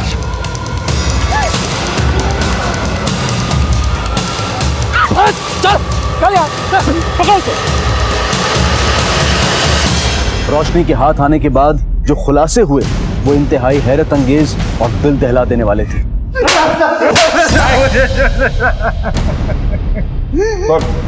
साहब मुझे माफ कर दो, मैं डर गया था। मैंने चाकू देखा तो मुझे लगा कि रोशनी का तो कुछ गलत हो गया। वो बच्चा जो तुम्हारे साथ था वो कौन था और अब कहाँ है वो? साहब एक दिन मेरे फूल के ठेले के पास कोई बच्चे को छोड़ के गया था। मैं उसको पुलिस के पास लेके जा रही थी पर अम्मा मिल गई मेरे को। कैसी है तुम? मैं अच्छी हूँ अम्मा। बड़ा प्यारा बच्चा है, क्या नाम रखा है इसका? अरे नहीं अम्मा, ये मेरा बच्चा नहीं है। वो मेरी फूल की दुकान के पास कोई छोड़ के गया। पुलिस के पास छोड़ने जा रही है मैं। देख रोशनी, अभी तूने अपनी पुरानी जिंदगी को ठुकराकर अपनी नई जिंदगी शुरू की है, और अगर तू पुलिस के पास जाएगी तो तेरी पिछली पूरी कुंडली खोली जाएगी। तू क्या चाहती है कि जो तेरी अच्छी खासी जिंदगी चल रही है तो पुलिस के चक्कर में खराब हो जाए? मेरी पिछली जिंदगी के बारे में इधर किसी को भी नहीं पता था साहब, इसलिए अम्मा ने बोला कि वो अपने किसी भरोसे के आदमी को भेजकर उस बच्चे के माँ बाप का पता लगवाकर उनको पहुंचवा देगी। थोड़ी तसल्ली हुई थी साहब, पर उस बच्चे को मैं खुद उसके माँ बाप के पास पहुंचाना चाहती थी। इसलिए अगले दिन अम्मा की बताई हुई जगह पर मैं उस बच्चे को लेकर पहुंची।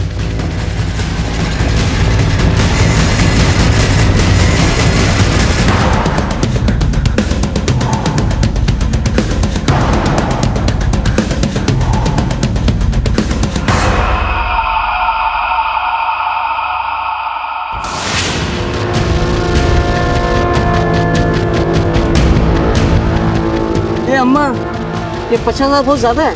अरे ये तो लड़का है। कोई ज्यादा नहीं है, पकड़ चल। अम्मा पागल हो गई है तू? बच्चा बेचेगी तू? नहीं देगी मैं बच्चा। दे मुझे बच्चा। छोड़ बच्चा, छोड़, तो मार डालेगी मैं। अरे पागल हो गया क्या? सबको मार देगा। ये कचरा कौन साफ करेगा अभी? ए पांडो, ऐसा बोल, चिल्लाने का नहीं था।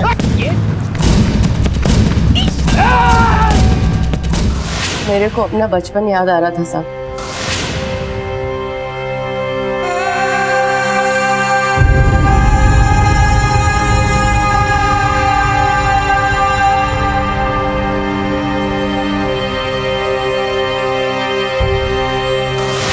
वो बोलते हैं ना साहब, जैसा हम करते हैं वैसा हमारे बच्चों को भुगतना पड़ता है। तो मैं इस बच्चे के साथ कैसे बुरा करती थी साहब? इसके साथ बुरा करती तो मेरे बेटे को भुगतना पड़ता ना। कहाँ है वो बच्चा? सब बच्चे को तो मैं सुधाकर के हाथों सौंपना चाहती थी। इस सुधाकर ने मेरी मदद की थी मेरे को फूलों का ठेला लगाने में। तो सुधाकर मेरे को मिला ही नहीं साहब। अच्छा हुआ जो तुम्हें सुधाकर नहीं मिला, क्योंकि सुधाकर ने ही सोनम का खून किया तो तुम्हें भी मारना चाहता था। सुधाकर ने सोनम को मार डाला? हाँ, बच्चा कहाँ है?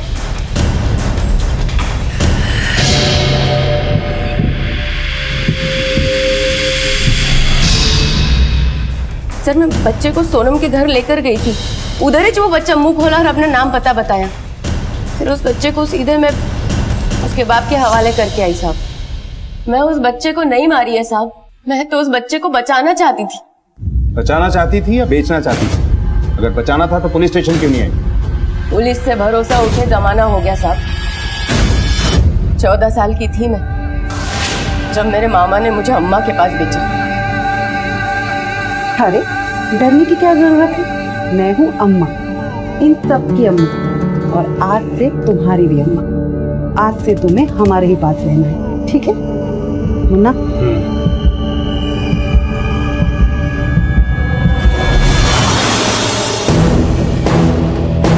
बहुत हिम्मत करके एक बार भागी थी मैं वहां से साहब, जाकर सीधा पुलिस वाले से टकराई। सोचा था कि अब बच गई मैं, पर वो मेरी गलत फहमी थी साहब। उसी पुलिस वाले ने मुझे सीधा अम्मा के पास कोठे पर ले जाकर बैठा दिया। पुलिस वालों का अम्मा के पास रोज का आना जाना था साहब। हमेशा लोग खुश करते थे उन्हें। कैसे करेगी मैं पुलिस वालों पे भरोसा, बताइए? मैं मानता हूँ कभी कभी रक्षक भी भक्षक बन जाते हैं, लेकिन सब लोग एक जैसे नहीं होते। पुलिस का काम लोगों की रक्षा करना होता है। बीती बातों में रहकर तुमने भूल की। सिर्फ बीती बातें नहीं है साहब, अम्मा के कत्ल में भी वो शामिल है। तुम बिना वजह पुलिस वालों को बदनाम कर रही हो। नायक, देखो, कानून सबके लिए एक जैसा होता है, फिर चाहे वो कोई भी हो। लेकिन तुम्हारी बातें अगर झूठ निकली ना तो देख लेना बचोगी नहीं तुम। हमें उस पुलिस वाले का नाम बताओ। संजय कदम नाम है साहब उसका, हेड कांस्टेबल है और अम्मा का वर्दी वाला पार्टनर। अगर इसकी बातों में सच्चाई है और हम इसके खिलाफ कोई एक्शन लेते हैं तो इसका भरोसा कानून की वर्दी पर से हमेशा के लिए उठ जाएगा। कानून में लिखा है, भले ही 100 गुनहगार छूट जाए लेकिन एक बेगुनाह को सजा नहीं होनी चाहिए। और हमें सिर्फ इसके ऊपर शक है, हमारे पास इसके खिलाफ कोई सबूत नहीं है। एक काम करो, कांस्टेबल संजय कदम की डिटेल्स निकलवाओ, उसकी प्रॉपर्टी से लेके बैंक बैलेंस तक, किस किस के साथ टच में है, अंडर द टेबल कितना खाता है, इसकी पूरी कुंडली चाहिए मुझे। डिपार्टमेंट को इसके बारे में जरा सी भी भनक नहीं लगनी चाहिए और इस फकीरा को भी खोद के निकालना।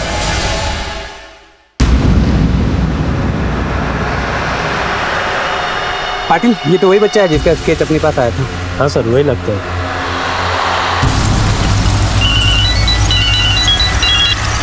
हेलो, आपने जिस बच्चे का स्केच भेजा था उसकी लाश मिली है मुझे। सर ठाणे पुलिस का फोन था। घोड़बंदर रोड पे एक बच्चे की लाश मिली जिसकी शक्ल हमारे दिए हुए स्केच से मैच करती है।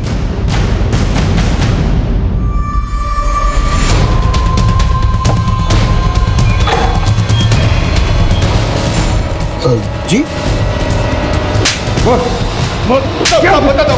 किया? बता दो साहब। बड़ा ही मनुष्य था साहब, वो पैदा होते माँ को खा गया, उसके बाद मेरा धंधा चौपट हो गया।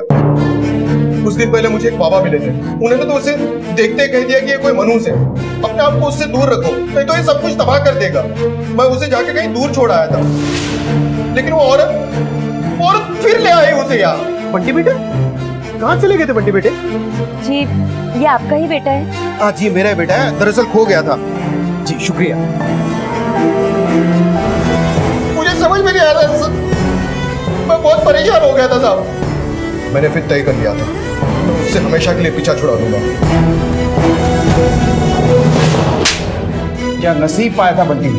एक तरफ एक औरत ने अपनी जान पे खेल के उसकी जान बचाई, दूसरी तरफ उसे जिंदगी देने वाले उसके राक्षस बाप ने उसकी जिंदगी छीनी। अतीत से हमारी भागने की रफ्तार चाहे कितनी भी तेज क्यों ना हो, किस्मत हमेशा 2 कदम आगे ही होती है।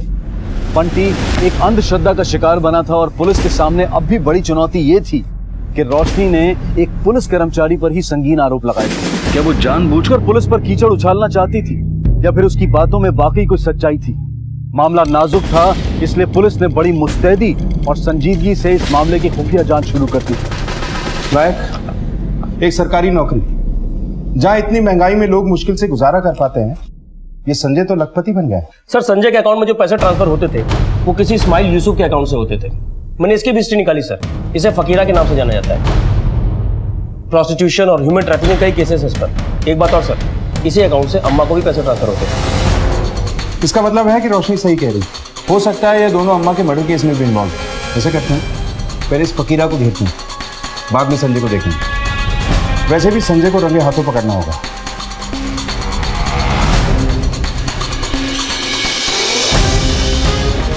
था ना कि कुछ दिन के लिए शुतुरमुर्ग की तरह गर्दन जमीन में गाड़ दे। पता क्यों बुलाया था? एक बड़ी डील सामने आई, 4 लड़कियां, 2 लड़के चाहिए।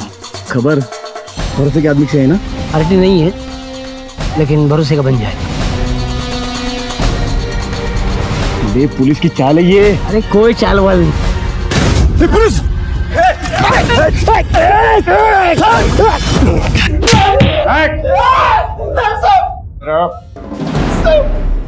जिस दिन हम पुलिस में भर्ती होते हैं ना, उस दिन कसम खाते हैं चाहे हमारी जान भी चली जाए हम लोगों की रक्षा करेंगे, देश के साथ गद्दारी नहीं करेंगे।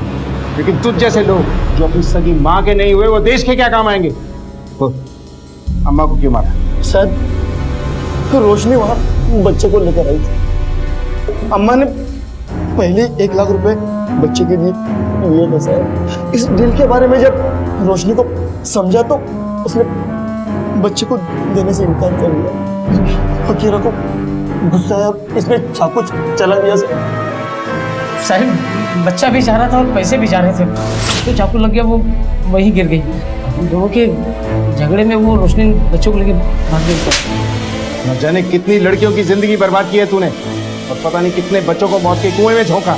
और तू, इस वर्दी को हम गीता और कुरान की तरह पवित्र समझते हैं, तूने इसी वर्दी पर कीचड़ उछाला है। कोर्ट से गुजारिश करूंगा कि तुझे सिर्फ और सिर्फ फांसी की सजा है।